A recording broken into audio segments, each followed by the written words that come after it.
الحمد لله نحمده ونستعينه ونستغفره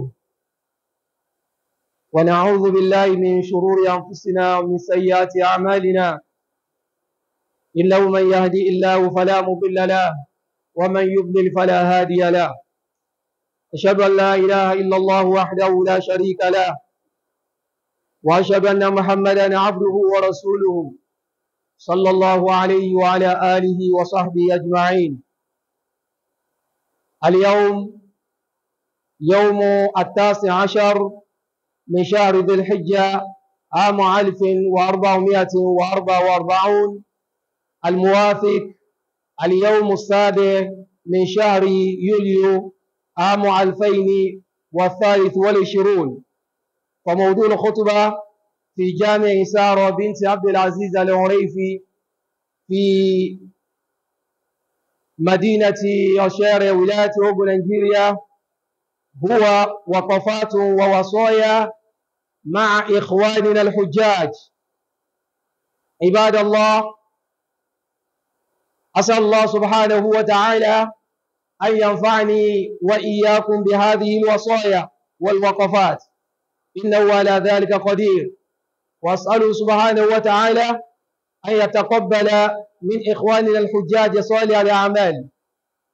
عباد الله، الوقفة الأولى هو سؤال ينبغي أن يسأل كل زوار بيت الله الحرام نفسه أو يسأله عنه. ما هو ما نوع الحج الذي هو قضاها؟ ما نوع الحج الذي هو قضاه؟ هل هو حج مبرور الذي رغب فيه الشارع أم زار مكة سياحة؟ إذ ليس كل من حج يحج حج مبرورة، نسأل الله العافية والسلامة. أيها المسلمون، ما المراد بالحج المبرور؟ الحج المبرور قيل هو حج متقبل، وقيل ما سلم من المأثم ولم يخالطه الرياء والسمعة. قال الإمام القرطبي رحمه الله تعالى: الأقوال التي ذكرت في تفسيره متقاربة المعنى، وهي أنه الحج الذي وفيت أحكامه ووقع موافقا لما طلب من المكلف على الوجه الأكمل. معاشر المسلمين، اعلموا أن الحج المبرور هو أفضل الجهاد في الإسلام، كما ثبت ذلك في حديث عائشة رضي الله عنها وعن أصحاب النبي وعن زوجات النبي صلى الله عليه وسلم أجمعين. عباد الله، يشترط في الحج المبرور أمور أذكر 3 منها فيما يلي.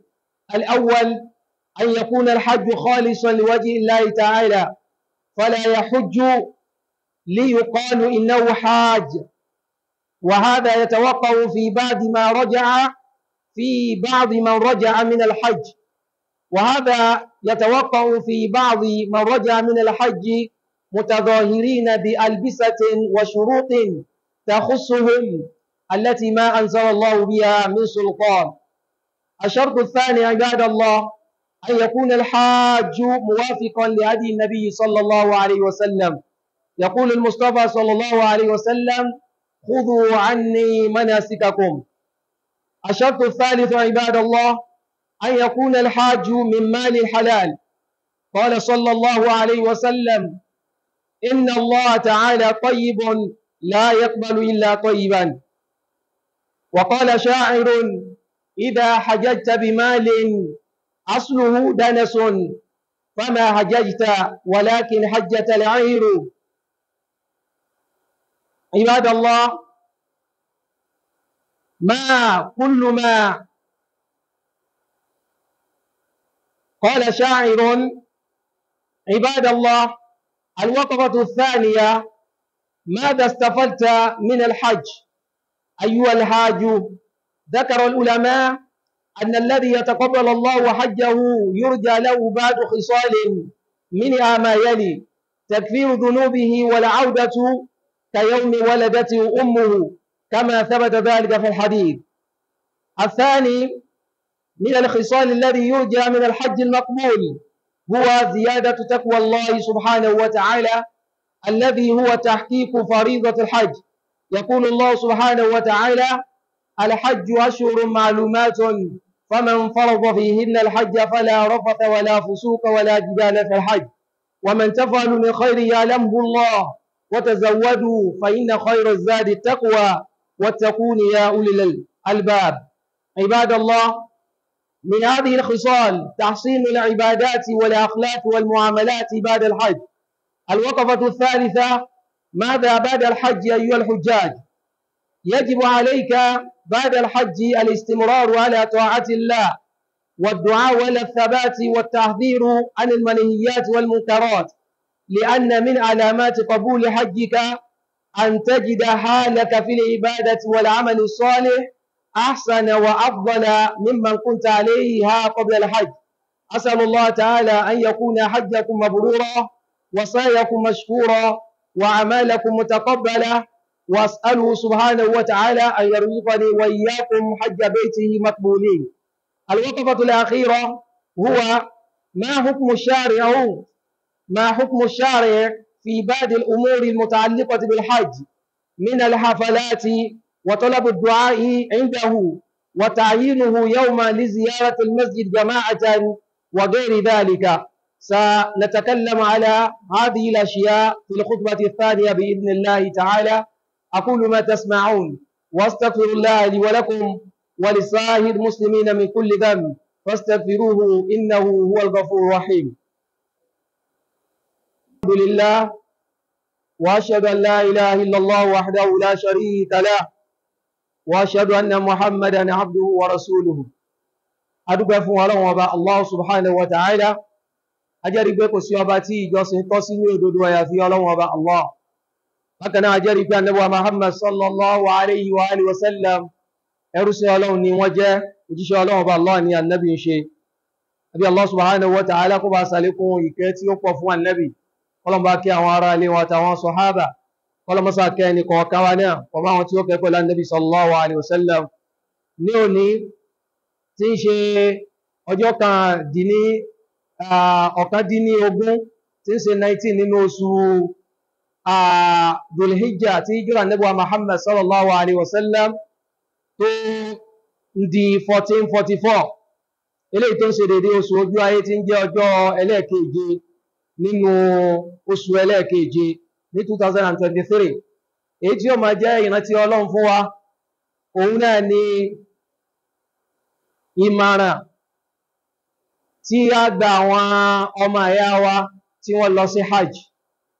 Abẹ́ Ọlọ́run Ọba subhanahu wa ta'ala, hajj náà kọ́ lọ́mọ́sá gbà ní ẹ̀sìn lọ́wọ́ wọn. Gbogbo àwọn tó lọ sí hajj, abẹ́ Ọlọ́run Ọba subhanahu wa ta'ala, gbogbo tí wọ́n ṣe tí ṣe hajj wọn tí ó fi dànù kọ́ lọ́wọ́ Allah mọ́jú wọn rọ́lù ọlágbára Ọlọ́run.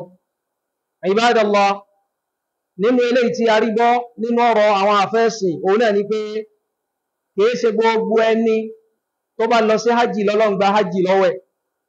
Eléyìí ló fi jẹ́ pé nínú àsọọ́lẹ̀ tá sọ fún gbogbo àwọn ọmọ ìyá wa tó lọ sí hajj tíṣẹ́ wọn ò fi ní ṣòfò òun náà ni pé ká máa béèrè irú àwọn ìbéèrè yìí lọ́wọ́ ara wọn.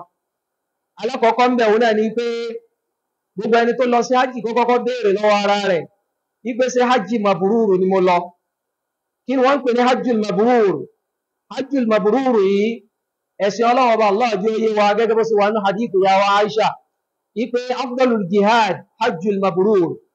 Nígbà táwọn obìnrin tí wọ́n lọ béèrè lọ́dọ̀ Nabi sallallahu alaihi wasallam pé àwọn ọkùnrin wọ́n máa ń lọ sí jihad, wọ́n kú sójú ogun ẹ̀sìn, aljanna ó jẹ́ tiwọn. Kí ni jihad tàwọn náà? Nabi sallallahu alaihi wasallam wá ṣàlàyé fún wa pé nínú jihad tí tẹ́ máa ṣe òun náà ni hajjul mabrúrù. Bó sì jẹ́ pé hajjul mabrúrù yìí ó jẹ́ jihad tó lọ́lá fún ọkùnrin, bẹ́ẹ̀ náà ló jẹ́ jihad tó lọ́lá fún obìnrin. Ìbéèrè alákọ̀ọ́kọ́ tí gbogbo àwọn ọmọ ìyá wa tó lọ sí hajj tí wọ́n gbọ́dọ̀ máa béèrè lọ́wọ́ ara wọn ni pé ǹjẹ́ sí hajj tí mo ṣe yìí sí hajj mabrúrù ni? Kí wá ni wọ́n ń pè ní hajj mabrúrù yìí? Àwọn àfẹ́sìn wọ́n jẹ́ ó yé wa wípé ìtumọ̀ hajj mabrúrù, àwọn àfáà sọ ọ̀rọ̀ tí ó pọ̀ níbẹ̀. Nínú ọ̀rọ̀ tí wọ́n sọ òun náà ni pé wọ́n ń pè ní hajj mutaqabbal, hajj tọ́lọ̀ ń gbà lẹ́sìn lọ́wọ́ yàn, wọ́n ní a máa túmọ̀ hajju mabrur. Bákan náà wọ́n ní tán pè ní hajju mabrur ma salima min al-ma'thami wa lam yukhalitu riya wa sum'ah. Ìtàn pè ní hajju mabrur òun náà ní hajji tó yẹ pé kò ní ẹ̀ṣẹ̀ nínú, ẹni tó ṣe kò ṣẹ̀ Ọlọ́run ọba ń bẹ̀, ó ṣọ́rẹ̀ kò ṣẹ̀ Ọlọ́run, kò kó sínú àwọn ẹ̀ṣẹ̀.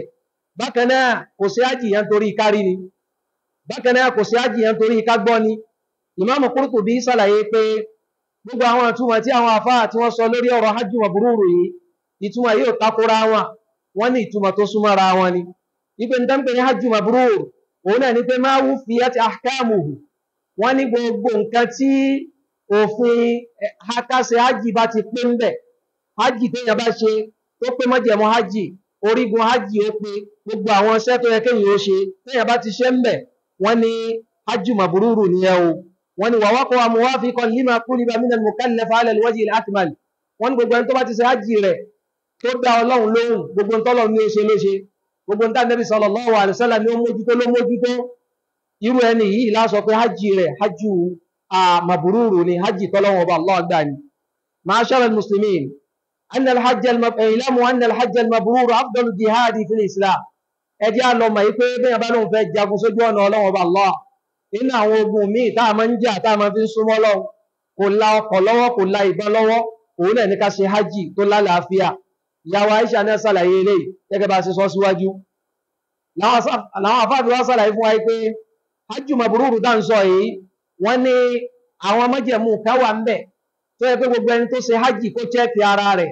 Táwọn májẹ̀mú yìí bá ti pé sí ara hajji tó ṣe, kó bá rẹ̀ dúpẹ́ fọ́lọ́run ọba o, kò wá nù àwọn tó sowó lófò. Irú ẹni yìí abẹ́lọ́run kọ́lọ́run ó gba hajji lọ́wọ́ ẹ̀.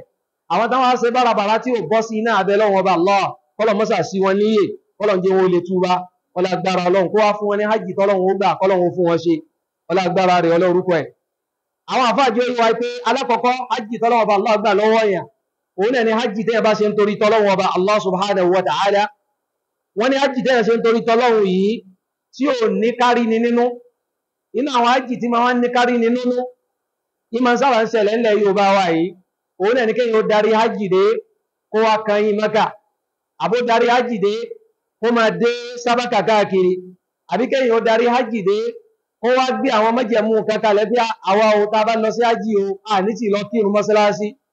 Ìjọ Jímọ̀ tó bá next dé, ìjọ tá a darí hajji dé hun, ìjọ wọn lá bẹ̀rẹ̀ ẹ̀rùn. Wọ́n ní gbogbo orú àwọn hajji báyìí kìí ṣe hajji tó lálàáfíà. Èyí nítorí pé nígbà tó wà ní hajji, ó ṣẹ̀ṣẹ̀ máa ṣẹ̀ ṣàgbà tó kírun fọ́lọ́run. Tá bá ti sọ pé Allahu akbar, Allahu akbar, ẹ lọ́jọ́ pé fọ́lọ́run ni. So nígbà tó ti darí hajji dé yẹn náà, pé ó máa kírun fọ́lọ́run ọba Allah ni. Ìwọ tó jí arìnrìn àjò tó ń kírun fọ́lọ́run, bó lọ sí wá wà nílé rẹ̀ tó ní kírun fọ́lọ́run. Wọ́n ní hajji kárí ni, òun náà ní ká wọṣọ kan lọ́tọ̀, àbí ká dé fìlà kan lọ́tọ̀, àbí ká máa múra kan lọ́tọ̀, káwọn èèyàn lè máa mọ̀ pé a lọ sí hajji ni. Wọ́n ní wọ hajji báyìí kìí ṣe hajji eléyìí tí Ọlọ́run ọba Allah tó ní kó lálàáfíà. Wọ́n ní bákan náà májẹ̀mú ẹlẹ́ẹ̀kejì, òun náà ní ká yakuna muwafiqan li hadi nabi sallallahu alaihi wasallam. Hajji téèyàn ṣe tọ́lọ́run ó gbà lọ́wọ́ yàn, táàfọ̀ kàbalẹ̀ pọ́lọ́run gbà lọ́wọ́ wa, òun náà nílé tó bá bátà nẹ́bì mu. Ànábì sallallahu alaihi wasallam, Ànábì ní khudhu anni manasikakum, tẹ́ bá fẹ́ ṣe hajji o, ẹ ṣe hajji bí Ànábì ṣe ṣe. Bákan náà wọ́n ní nínú hajji nínú májẹ̀mú táàfọ̀ pọ́lọ́run ọba Allah gba hajji lọ́wọ́ yàn, an yakuna min malil halal, ó gbọ́dọ̀ jẹ́ pé ó halal la fi lọ o, èyí jalè kó báyàn lójú ó lóun fi lọ sí hajji. Ànábì wa Muhammad sallallahu alaihi wasallam, Ànábì ní inna Allaha ta'ala tayyibun la yaqbalu illa tayyiba. Ọlọ́run ọba Allah ọba tó mọ́ ni, kò ní gbà nkẹ́kẹ́ lọ́wọ́ wa àyàfi nǹkan tó mọ́. Ọ̀kan náà àwọn àfọ́ ní qasida, ó ní idha hajjajta bi malin asluhu danasun, ó ní tó bá ṣe hajji tó wá jẹ́ pé owó tó fi ṣe hajji yẹn owó ẹ̀gbin ni, ọgbà àyàn lójú ni, bóyá ọjà lè ni, bóyá ọ̀nà àrọ́mù kan lọ ti mú owó yẹn. Ó ní fama hajjajta, ó lọ sí hajji walakin hajjatal ayru, ó ní hajji rẹ ó dà gẹ́gẹ́ bí hajji tí pléènì ṣe. Ẹ dákun, pléènì tí ń kó yẹn lọ sí Mẹ́kà, ládà òní òní lórí hajji rẹ̀. Ó ní kẹ́tẹ́kẹ́tẹ́ tó bá gbéyàn lọ Mẹ́kà, èyí tó gbéyàn lọ tó gbéyàn dé, ládà tí wọ́n fún náà ní ládà tó gbà. Gbogbo oníkálukú wa náà sì máa pé rànkúmí ò ní gba ládà kan, pléènì ò ní gba ládà kan. àbáwá yìí wọ́n sàlàyé pé la yaqbalu Allahu illa kulla tayyibatin. Ó ní ọlọ́run ọba Allah ò ní gbaṣẹ́ kankan lọ́wọ́ àyàfi tó bá má. Ó ní ma kullu man hajja bayta Allahi mabrurun. Ó ní kìí ṣe gbogbo àwọn tí wọ́n lọ sí ájì lọ́lọ́run gba ájì lọ́wọ́ wọn o. Ẹlòmí ó dé yóò máa yọ̀ yóò lóun lọ sí ájì, àwọn èèyàn máa kí bẹ́ẹ̀ sì ni ọlọ́run gba ájì lọ́wọ́ rẹ̀. Ìrẹ́ ọmọ ẹ̀yà mi, àfi kéèyàn gbìyànjú ká chẹ́ẹ̀kì ara wa wò. Gbogbo ẹni ó lọ sí ájì tó yẹ pé tó yẹ kó mójútó níbi ájì kò mójútó. Àìmọye àwọn ẹ̀mí tó yẹ pé wọ́n lọ sí ájì nítọ́lọ́run ọ̀ràn wọn ni wọ́n máa wá káàkiri. Ẹlòmí ó máa sáré kí pé òkè àràfá kan lòun fẹ́ gùn. Bẹ́ẹ̀ sì ni kìí ṣe òkè yẹn kò pa dandan, òkè tí ń bẹ ní àràfá yẹn wọ́n ní kò pa dandan kéèyàn dúró ńbẹ̀. Tó o bá ti dúró ní anywhere tá Nábì sallallahu alaihi wasallam ti pè ní àràfá yàtọ̀ sí àyè tá Nábì yọ ọ́lẹ̀ ó ti jẹ́ àràfá fún ọ. Ẹlòmí ó máa wá sáré káàkiri. Kódà ọ̀kan náà àwọn àfáà ní Nàìjíríà ó kó àwọn nǹkan lọ sí ájì. Ẹni wà á mọ̀ pé ohun ẹ spíkà gbé àfáà wọn sàlàyé fún ẹ pé ṣe rí òkè yìí o Jabal Rahma yìí kò pa dandan kẹ́ ẹ lọ́bẹ̀ o pé ẹ má dààmú ara yín o. Àwọn èèyàn wá ń sọ ní ìwà mọ̀ bóyá àfáà yẹn náà gbọ́. Àwọn èèyàn wá ń sọ wọ́n sàlàyé pé ó dáa tọ́ba ní a máa lọ níṣẹ́ àpàdà máa lọ. Allahu Akbar. Àfáà tó kó yín lọ sí ájì tí ń sàlàyé fún yín iṣẹ́ tí ó jẹ́ sí olóore fún yín. Àwọn àyè tẹ́ sàbẹ̀wò bẹ̀ eléyìí tẹ́ tọrọ àdúrà ń bẹ̀, àwọn àyè míì tó kàyẹ́ pé lọ ń bẹ̀ kò ní ìdíkẹ́ tọrọ àdúrà ń bẹ̀. Gbogbo orú àwọn nǹkan ìlú ẹkẹ́ yóò gbìyànjú kó mójútó. Ọ̀pọ̀lọpọ̀ àwọn èèyàn kan lọ sí ájì wọ́n lọ pẹ̀lú pé slọ́ọ̀tì ni ẹ̀yin ló kẹ̀kẹ́ máa wá lọ. Ẹlòmíì ó lọ báyìí yóò dé báyìí nǹkan kí nǹkan ní ó máa wá ṣe. Wọ́n ní kì í ṣe gbogbo ẹni tó bá lọ sí ájì lọ́lọ́run gbá ájì lọ́wọ́ wọn o. Mo bẹ̀ lọ́wọ́ ọba subhanahu wa ta'ala kọ́lọ́wọ́ ọba kó má fi èmi àti yín sínú àwọn aláṣẹ̀dànù ọlágbára ọlọ́run lórúkọ ọlọ́run. Bákan náà nínú àwọn ìbéèrè tó tún yẹ kí alálàájì ó béèrè lọ́wọ́ ara rẹ̀ òun náà ni pé alistafadta min alhajji ayyuha alhajj. Ìrẹ́tọ̀ lọ sí ájì ìjọ ṣàǹfààní lára ájì tó lọ ìjọ ṣàǹfààní. Àwọn àfáà wá sàlàyé fún wa pé ذكر العلماء أن الذي يتقبل الله حجه يرجى له بعض اختصال. wọ́n ní àwọn tí Ọlọ́run bá Allah gba hajj lọ́wọ́ wọn àwọn nǹkan kankan láàrí lára wọn o kìí ṣe kó dé kó wọṣọ kó dán o láti mọ̀ pé àwọn eléyìí Ọlọ́run ti gba hajj lọ́wọ́ wọn o. wọ́n ní alákọ̀ọ́kọ́ ń bẹ̀ òun náà ní pé ẹni tọ́lọ́run gba hajj lọ́wọ́ rẹ̀ tagfiru dhunubihi wal audatu min al hajji ka yawma waladatu ummu. wọ́n ní ẹni tọ́lọ́run gba hajj lọ́wọ́ rẹ̀ òun náà ní pé ẹni tó dé tí ò mẹ́sẹ̀ dé ó gbé ẹ̀ṣẹ̀ lọ ni àmọ́ ńgbà tí ó fi dé báyìí Ọlọ́run ọba Allah ti gba ó ti pa gbogbo ẹ̀ṣẹ̀ rẹ̀ ó ti parẹ́. Gẹ́gẹ́ bá Nabi ṣe sọ sallallahu alaihi wasallam ẹ̀yìn bó lè yóò sì wá mọ̀ pé Ọlọ́run ti pa ẹ̀ṣẹ̀ wọn rẹ́. Ànábì júwe rẹ̀ fún wa sallallahu alaihi wasallam nítorí pé gbogbo ìrà náà ní ó pinnu ẹ̀ lérin gba Ọlọ́run ti pẹ̀ṣẹ̀ mìíràn o Ọlọ́run ti pẹ̀ṣẹ̀ mìíràn o. wọ́n ní tó fi mọ̀ pé Ọlọ́run ọba Allah pẹ̀ṣẹ̀ rẹ̀ ni pé Ànábì sallallahu alaihi wasallam ni man hajja ẹni ó bá ṣe hajj walam yarfuth ó ń tọ̀wọ́ sọ̀sọkúsọ kò sọ̀rọ̀ àgbèrè lọ́hùn walam yafsuq kò hu àbàjẹ́ lọ́hùn kò ṣe zina lọ́hùn raja'a ka yawma waladati ummu yóò padà dé bí ìgbà tó yẹ pé ìyá rẹ̀ ṣẹ̀ṣẹ̀ bí. Kí ni túmọ̀ rẹ̀? òun náà ní pé kò ní lẹ́ṣẹ̀ lọ́rùn. wọ́n ní irú ẹni yìí á mọ̀ pé Ọlọ́run ọba Allah ó gba hajj ní lọ́wọ́ ẹ̀. Ọlọ́run ọba Allah mọ́sá fi oore yìí kó fi lépa bá àwọn ọmọ ìyá wa tó lọ sí hajj náà. Bákan náà nínú àwọn ìwà tá a tún máa rí lára gbogbo ẹni ó bá lọ sí hajj láti mọ̀ pé Ọlọ́run gba hajj lọ́wọ́ ẹ̀ òun náà ní pé ziyadatu taqwallah wa huwa tahqiqu faridatul hajj. wọ́n ní ẹni tí ó bá lọ sí hajj tọ́lọ́run ọba Allah gba hajj lọ́wọ́ ẹ̀ nínú táàrí lára rẹ̀ ní pé yóò lékún níbẹ̀rù Ọlọ́run tó bá dé. Nítorí pé nígbà tọ́lọ́run ọba Allah ń pàṣẹ ká ṣe hajj yìí nítọ́lọ́run ọba Allah fi gbẹ̀yìn áyà yẹn òun náà ní ìpáyọ̀ Ọlọ́run. Ọlọ́run ní alhajju ashhurun ma'lumat. Ọlọ́run ọba Allah ní hajj ta ní ẹ ṣe ó láwọn oṣù ta ní ẹ ṣe o faman farada fihinna alhajja. Ọlọ́run gbogbo ẹni tá a bá ti ṣe hajj lọ́rùn àyàn fún tá a ti kàkọ́ọ́lẹ̀ tí mọ́jẹ̀mú hajj ti pé sí lára fala rafatha wala fusuqa wala jidala fil hajj. irú onítọ̀hún kò ní ṣe zina kò ní sọ̀rọ̀ zina kò ní hùwà tí ó da kò ní jiyàn. Ọlọ́run ọba Allah wa ma taf'alu min khairin ya'lamuhu Allah. gbogbo ń tẹ́ ẹ bá ṣe ń nu dáadáa Ọlọ́run ọba Allah máa o wa tazawwadu Ọlọ́run wa ní ìpalẹ̀mọ́ tọ́lọ́run ọba Allah wa ń sọ mẹ́rin pé fa inna khayra zadi taqwa. ìpalẹ̀mọ́ tí mo fẹ́ kẹ́ palẹ̀mọ́ sí ájì tí mo fẹ́ kẹ́ wá mú òun náà ní ìpáyọ̀ Ọlọ́run ọba Allah o. ẹ̀rí fattaquni ya ulil albab. Ọlọ́run ọba Allah ni ẹ páyè mi Ọlọ́run ọba Allah. àwọn àfáàjọ yìí wá pé àyà yìí lójú ó yé wa pé nínú tọ́lọ́run ọba Allah ó béèrè lọ́dọ̀ alálàájì àbí tọ́lọ́run ọba Allah fẹ́ kí alálàájì ó fi ṣe hajj òun náà ní pé kó wá lékún páyà rẹ̀. tá a bá fẹ́ gbààwẹ̀ ńkọ́ ẹ̀rí pé àwẹ̀ náà ń gbọ́ Ọlọ́run Ọba Allah pàṣẹ rẹ̀ kí lọ́lọ́run Ọba Allah fẹ́ ká já sí, ó fẹ́ ká já sí ìpáyò wọn Ọlọ́run Ọba Allah. Kò fẹ́ sí ìjọsìn ká dáàmà sí fọ́lọ́run àyàfi kó yẹ pé Ọlọ́run Ọba subhanahu wa ta'ala ó sàkólé kan ká lékún ìpáyà rẹ̀. Nípa báyìí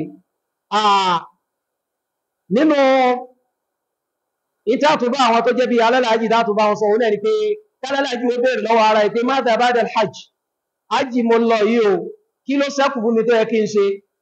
ayyuhal hujjaj, ẹni tó lọ sí hajji yajibu alayka ba'da al-hajji al-istimraru ala ta'atillah. wọ́n tó lọ sí hajji, inú àpẹẹrẹ tá fi mọ̀ pé Ọlọ́run gba hajji lọ́wọ́ rẹ̀ òun náà ni pé kó dún ní mẹ́jọsìn ní fọ́lọ́run Ọba Allah subhanahu wa ta'ala, ó máa kírun déédé, ó máa gbààwẹ̀ déédé, ó máa ṣe gbogbo àwọn ìjọsìn Ọlọ́run Ọba Allah, ó máa lékún nígbọ́rọ̀ sọ́lọ́run Ọba Allah lẹ́nu. yajibu alayka ba'da al-hajji ad-du'a ala thabat. bákan náà ó máa bẹ Ọlọ́run Ọba Allah wípé ó ti lọ sí hajji o, ó máa bẹ Ọlọ́run k'Ọlọ́run mú ọ dúró wípé Ọlọ́run má mà jẹ́ ọ̀rá pàdé àṣẹ aburú mà, ó ti fọ ẹ̀ṣẹ̀ mi, ó ti fọ̀ ọ́ mọ́ o, ó ti fọ̀ mí mọ́ níbi ẹ̀ṣẹ̀ o, má tún jẹ́ ń padà síbẹ̀ mọ́.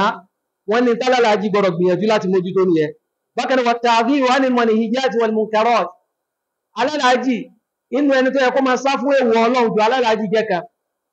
èèyàn gbọ́dọ̀ wá darí hajji dé kó wá ní sábàkà náìtì lókàn, àbí kéèyàn ó darí hajji dé kó máa wá lọ mutí káàkiri, wọ́n lé léyìí kò dá o. àpẹẹrẹ tẹ́ yóò fi máa pọ́lọ́wọ́ bá lọ́ọ̀ gba hajji lọ́wọ́ rẹ̀ nìyẹn. wọ́n nítorí pé hajji tó lọ yẹn ẹni tó yẹ kó sá fún ẹ̀ṣẹ̀ jù ìwọ ni o. bákan náà wọ́n ní li'anna min alamati qabuli hajjika an tajida halaka fil ibadati wal amali as-salih ahsana wa afdala mimma kunta alayha qabla al-hajj. wọ́n ní dáàbò mọ́pọ́lọ́n gba hajji lọ́wọ́ rẹ̀, tí wọ́n ní ó fi mọ́pọ́lọ́n gba hajji lọ́wọ́ rẹ̀, òun náà ní pé kọ́ orí ṣe sí ara rẹ̀ ipe ó dá lẹ́yìn ìgbà tó darí hajji ju bọ́ ṣe wà tẹ́lẹ̀ lọ. ìwọ́n tó ìkírun dáadáa tẹ́lẹ̀, ní tó fi mọ́pọ́lọ́n gba hajji lọ́wọ́ rẹ̀ ní pé nígbà tó darí hajji dé ó kó máa lékún lẹ́ni tí ń kírun, kó máa wà nínú àwọn tó ń kírun. ìwọ́n tó ti ń kírun tẹ́lẹ̀ ọ̀rí pọ̀ ń lékún nínú ìjọsìn fọ́lọ́run Ọba Allah. àmọ́ kí wọ́n darí hajji dé gbogbo dáadáa tí ń rí ṣe kó mọ̀ wá rí ṣe má, wọ́n ní àpẹẹrẹ tí ìmọ̀ Ọlọ́run gba hajji lọ́wọ́ yẹn nìyẹn. Ọlọ́run fi wá sínú àwọn aláṣẹ dànù ọlágbára Ọlọ́run Ọba Allah. bákan náà ibadallah, abẹ́ Ọlọ́run Ọba subhanahu wa ta'ala kó ṣe hajji náà kó ṣe ní ìrọ̀rùn fún ẹni kọ̀ọ̀kan wa. gbogbo àwọn tó ti lọ́nu wa kọ́lọ̀ Ọba Allah gbà lẹ́sìn lọ́wọ́ wọn, àwọn tá ti lọ abẹ́ Ọlọ́run Ọba Allah kọ́lọ̀ mọ́ pé ilé wọ wa. ibadallah, eléyìí tá tún sàlàyé fúnra ara wa bi idhnillahi ta'ala, òun náà ni ìdájú ẹ̀sìn lórí àwọn nǹkan kọ̀ọ̀kan tí àwọn èèyàn lọ́pọ̀ mọ́ àwọn alálàájì táwọn alálàájì bá darí hajji dé. alákọ̀ọ́kọ́ ń bẹ̀ òun náà ni pé ǹjẹ́ ó wà nínú ẹ̀sìn Ọlọ́run Ọba Allah kálálàájì ó sẹ́sà pé ọjọ́ báyìí ní lọ sí júmà káwọn èèyàn sẹ̀sẹ̀ wá tẹ̀lé lọ? èsì lórí ẹni pé kò bá òfin Ọlọ́run Ọba Allah mu. ó sẹ̀sẹ̀ ní bùkátà sí kò sẹ̀sẹ̀ máa wá àwọn èèyàn ká àkọ́mpìn rẹ lọ sí kíní, kán àkọ́mpìn rẹ lọ sí júmà, eléyìí ò bá òfin Ọlọ́run Ọba Allah mu. bákan náà nínú àwọn nǹkan tí àwọn èèyàn tó tún máa ń ṣe tálálàájì bá dé, òun náà ni pé wọ́n lọ sọ́dọ̀ alálàájì ipe ẹ dákun ẹ ṣàdúà fún wa, gbígbàdúà ń bẹ lẹ́nu yín. wọ́n máa ń sọ àwọn ọ̀rọ̀ yìí, àwọn àfáàjì ó yé wa pé àwọn àhàdíìfù tí wọ́n mú wá lórí ẹ̀ wọ́n ní kò fẹsẹ̀ múlẹ̀ o. kódà ọ̀rọ̀ kan wà wọ́n là nẹ́bì ló sọ, kò sí lálàáfíà dọ́dà nẹ́bì sallallahu alaihi wasallam. kí lọ́rọ̀ náà? wọ́n ní man ra'a hajja, gbogbo ẹni ó bá rí ẹni tó lọ sí hajji falyusallim alayhi, kó sálámà sí, falyusafihu, kó wá bá lọ́wọ́, wa'muruhu, wá sàlàyé fún pé an yad'uwa laka qabla an yadkhula. bí bá ti ń bọ̀ láti airport báyìí má ti jó wọnú ilé rẹ̀ ní dákọ̀ọ́kọ́ tó wọlé o, ṣàdúrà fún mi o, dúdàdúrà ń bẹ lẹ́nu rẹ̀. wọ́n lé àdúrà yẹn àdísù yóò lálàáfíà, kò wá látọ̀dà nẹ́bí sallallahu alaihi wasallam. kò sí gbígbà àdúrà kan tó wá special táàmà wá retí lọ́dọ̀ alálàájì kan táàfi wá sọ di oyé bàbàrà. wọ́n ní àmọ́ kò sí nǹkan tó burú ó ti yé kí ọmọ ìyá wa kó ṣàdúrà fún wa. ẹwà níbo Muhammad sallallahu alaihi wasallam, Umar bin Khattab, wọ́n ló wá gbẹ̀rẹ̀ dálọ́dà nẹ́bí yọ kan pé òun lọ sí umrah. Ànábì wọ́n sàlàyé fún pé shāriknā fī ṣāli du'ā'ik, pé àdúà rẹ tó bá bẹ́ ṣe o máa rántí àwa náà nú àdúà rẹ. ẹwà níbo Muhammad sallallahu alaihi wasallam, nínú àwọn ẹ̀kọ́ táàrí mú bẹ̀ òun náà ni pé kò sí tó burú káníkọ́ mọ̀ ìyá wa kó ṣàdúà fún wa, kò ṣẹ̀ṣẹ̀ dìgbà tó bá lọ sí hajj ká tó sọ gbé gbígbà àdúà ń bẹ lára rẹ̀.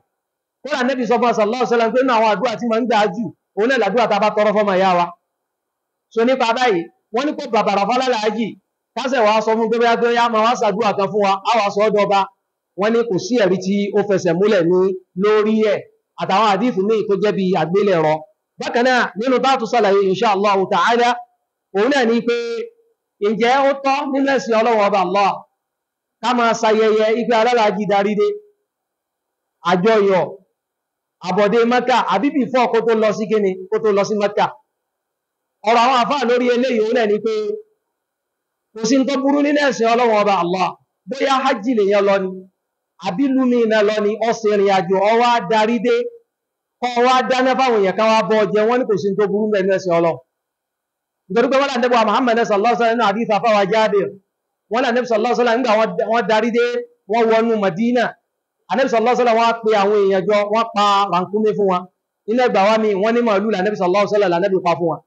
Eré iná ń pè ní nàkíà àwọn lábọ́ a máa sábà sí inú àwọn àṣà ni àwọn àfáàjú ó yé wa pé alálàájì tó bá dé tó bá ṣe rú ẹ̀ kò níbàtàn pọ̀ mọ́sẹ̀ hajj rẹ̀ ó dàbí lọ sí hajj gan tó bá lọ Ìbàdàn àbí tó bá lọ Abẹ́òkúta àbí tó bá lọ ìlú mi ó wá dé ó wá dúpẹ́ fọ́lọ́run pé Ọlọ́run bá Allah sóore fún mi ẹ̀yin ìyẹn wá bá ń jẹun wọ́n ní kò sí tó burú mẹ́ nàkíà ni wọ́n ń pè bọ̀tí eléyìí tó burú òun náà ni pé kásẹ̀sẹ̀ wá so pọ̀ mọ́ pé a kọ àwọn àfa àjọ kásàdúà kò níbàtàn rárá ọkà kó wa lẹ́nu jọ àbọ̀ jẹun alhamdulillah oníkàlùkù bá máa lọlé àmọ́ ká wá lọ pọ̀ má dùá àbí ká ṣẹ̀ṣẹ̀ wá oríṣiríṣi nínú àwọn nǹkan ẹ̀mí táwọn èèyàn lọ pọ̀ mọ́ ìwọ́n lélẹ̀ òní òbẹ́ sí Ọlọ́run ọba Allah. Bákan náà ayẹyẹ yìí àṣà nínú àṣà lówọ̀ kìí ṣẹ̀sìn tó rà nẹ́bí ò sí àwọn sọ̀hábò sí àmọ́ àṣà ni but àṣà tí ò bá ti forí gbá ẹ̀sìn wa kò sí tó burú ká ṣe.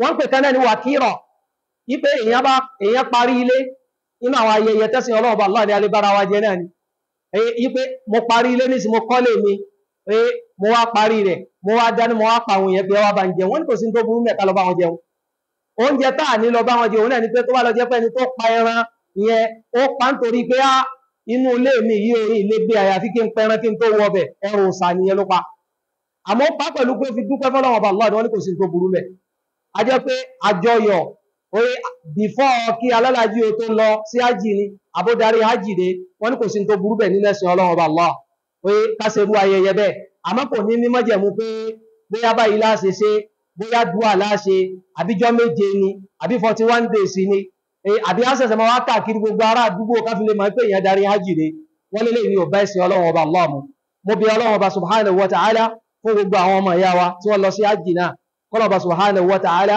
kó má ṣe hajj wọn lófo gbogbo tí wọ́n ṣe ti ṣe hajj wọn bàjẹ́ kọ́lọ̀ mọ́jọ wọn lè débẹ̀ àbí Allah subhanahu wa ta'ala gbogbo àwọn tó ti dé nínú wọn abẹ́lẹ́wọ̀n ọba Allah kọ́lọ̀ bá gbàjọ́ sí lọ́wọ́ wọn gbogbo àwọn tí ò tí ì dé nínú abẹ́lẹ́wọ̀n ọba Allah kọ́lọ̀ bá wa sọ wọn kọ́lọ̀ wá fún wọn ní gbígbà àdúrà ọlá agbára Ọlọ́run ọlá orúkọ Ọlọ́run aqulu hadha wastaghfirullaha li wa lakum wa lisa'il muslimina min kulli dhanb fastaghfiruhu innahu huwal ghafurur rahim allahumma a'izz al-islam wal muslimin wa adhill ash-shirka wal mushrikin wa dammir a'da'aka a'da' ad-din allahumma ati nufusana taqwaha wa zakki anta khayru man zakkaha anta waliyuha wa mawlaha subhanaka allahumma wa bihamdika ashhadu an la ilaha illa anta astaghfiruka wa atubu ilayk aqimis salah